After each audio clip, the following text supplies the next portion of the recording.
All right, I forgot to record this, but here we have the energy level diagram. All right, so what do these orbitals look like? And this is the spacing. Here's the diagram you need to remember. And these are what they look like. The P's look kind of funny. The S is spherical, but the P's are these figure eight or dumbbell type shape. We have three of them. The three depend on the orientation. They're all exactly the same shape, but they're oriented differently. The three p orbitals are, this one's oriented on the x, so we call it px. This one's oriented along the y-axis, we'll call it py, and this one's oriented along the z-axis, pz. So if I wanted to, I could label each one px, py, pz, if I wanted to. The d orbitals have the cloverleaf shape for the most part, cloverleaf, cloverleaf, cloverleaf, and they just are oriented differently, like this. And so this is what we get.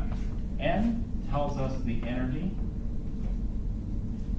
L tells us the shape and energy. M tells us the orientation and number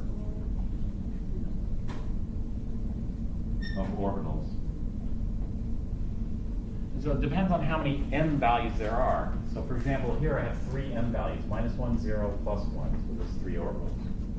And so this is what I mean by number of orbitals. You should know the shapes for the S and the P. You should be able to recognize them. The D is more complex, F's are even more complicated. So what are we looking at? When we're looking at the shape, we're looking at the probability distribution.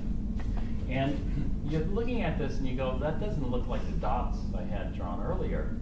No, this looks like a shell, and this shell is what we call the 95% boundary. So, 95% of the time the electron spends its time inside, and 5% it spends outside this boundary. But it's just an artificial boundary. There's no hard shell there for the orbital. And so that would be equivalent to this. That would be equivalent to saying, okay, get 95% of the dots and draw a ring around it. That would be the orbital. And 5% of the time we'll have dots outside. Or 5% of the dots will be outside. So this is totally different than the Bohr model here. Bohr model is very predictable. Quantum model, what are we doing? We're pinpointing the energy, but the position is a little bit uncertain. And so we pinpoint the energy, it's 1s. This is the energy level. We go to the 2s, 2s is higher energy, but then its probability is going to be 3s, same thing, probabilities be less certain. I mean, still within 95%, you can figure it out. Okay, now we're going to go to, these are the allowed states for the electron. And so the electrons can occupy orbitals. These are the allowed orbitals for an electron to occupy. So this is where the electron can kind of reside, I guess. It's one way of thinking about it, but maybe not entirely correct. And so what we'll do is we're going to put the electrons. There's one more. These are called quantum numbers. And so the first three quantum numbers, N, L, M, define the orbital.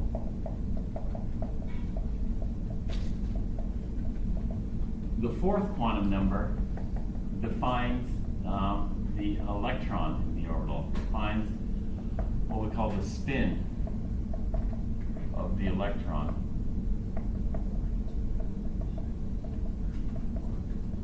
In the orbital.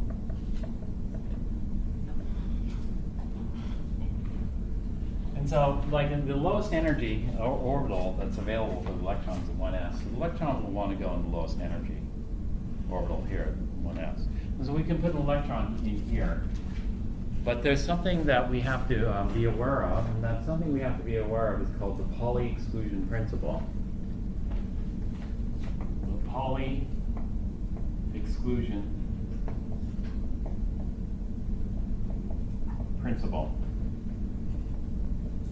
The Pauli exclusion principle says this: no two electrons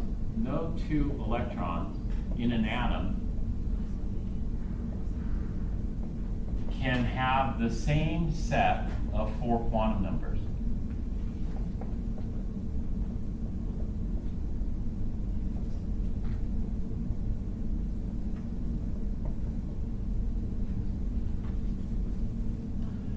Okay, so the 4th quantum number we call S, and there are only 2 values of S allowed. Only 2 values of S. We have plus 1/2 and we have minus 1/2. The numbers come from the Schrodinger equation.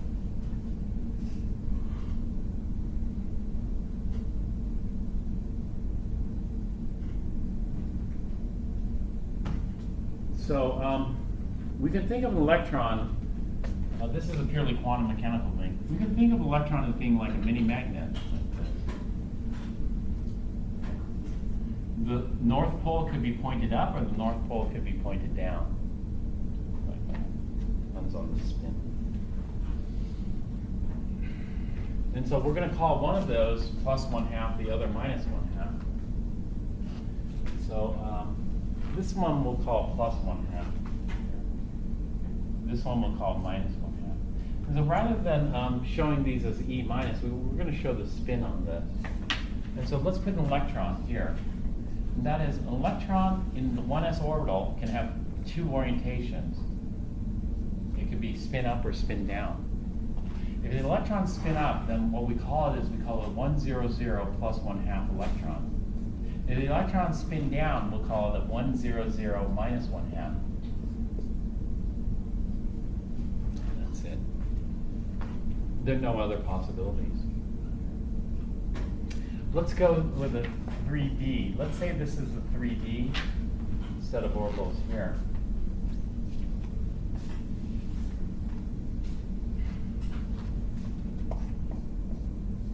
There are 5 3D orbitals. Let's put an electron like this. Name that electron for me. What is that electron? This is an electron I'm just representing with an arrow. I'm sorry, what is it? This is a 3.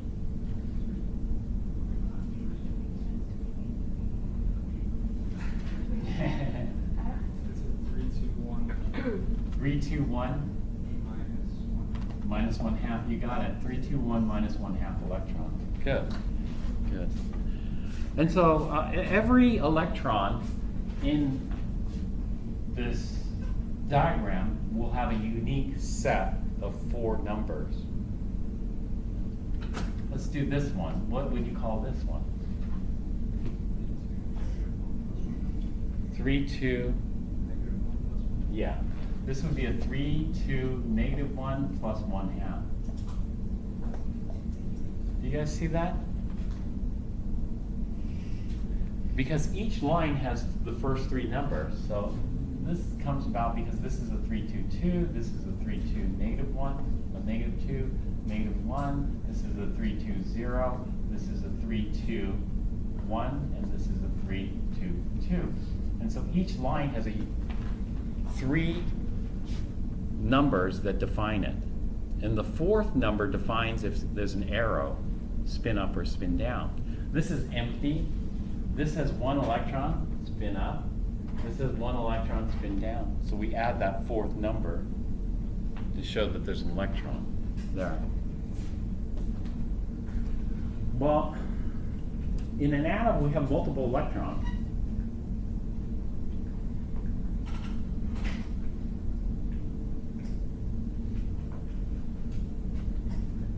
And so, when we fill the diagram, let's fill the diagram.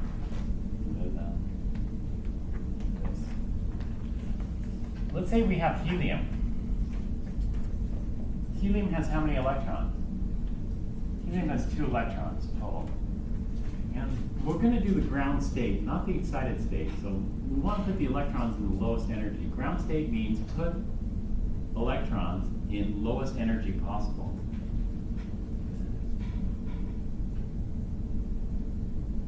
Excited states, we'll put them in higher energy. So what is the lowest energy possible for, it would be the 1s, would be the lowest possible. Now we have 2 electrons, right? And so I'll put 1 electron like this, and then 1 electron like this. Is that okay? Yeah. What does this violate?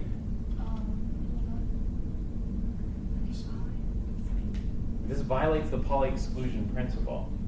Why would this violate the Pauli exclusion principle? This violates the Pauli exclusion principle because this one is a 1, 0, 0 plus 1/2, and this one would be a 1, 0, 0 plus 1/2. In other words, both of these have the same set of 4 quantum numbers, which is a violation of the Pauli exclusion principle. So, violates Pauli. And so if I want helium, what I have to do is this. I have to put one spin up and the other has to be spin down. So this one spin up, this one spin down. And so that means this first one will be a 1, 0, 0 plus 1/2. The second one will be a 1, 0, 0 minus 1/2. Okay, let's go to lithium. How many electrons does lithium have? Lithium has 3 electrons. So again, I'm going to do ground state to the lowest energy possible. So the lowest energy possible will be a 1s, and then I'll put 1 electron spin up, 1 electron spin down, and the third electron spin up. Is that possible? No, this would violate this violates the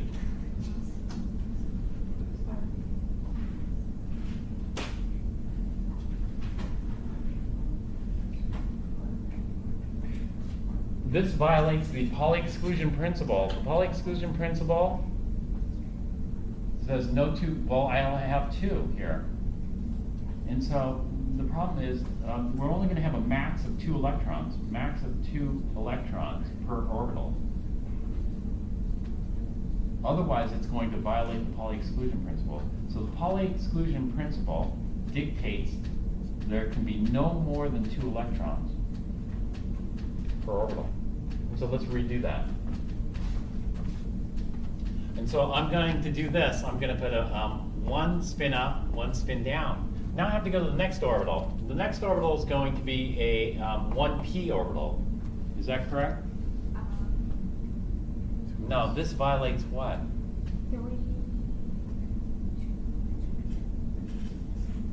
This violates, there's no such thing as a 1p orbital because that would violate what? That would violate the Schrodinger equation, which violates quantum mechanics. There's no such thing as 1p. We're going to have to go to the next higher energy orbital, which would be a 2s. Now 2s, I'm going to put this one spin down. Is that okay? Yes, spin down is no problem. That violates nothing. This is fine. Or I could put it spin up. Or spin up. Either's fine. Spin down or spin up. If I put it spin down, I normally would put it spin up, but if I put it spin down, this is going to be 2, 0, 0 minus 1/2, or it could be a 2, 0, 0 plus 1/2. And that takes care of 3 electrons. Normally we do it spin up just so we're just consistent, but it doesn't really matter because, you know, is there an upside down or a right side up for an atom? No, so it doesn't matter. If you put it in the magnetic field, then yes. I have to cut out early today. Sorry, I have an appointment lunch, and so lunch kind of thing over lunchtime. So I got to end early, but we'll start again tomorrow.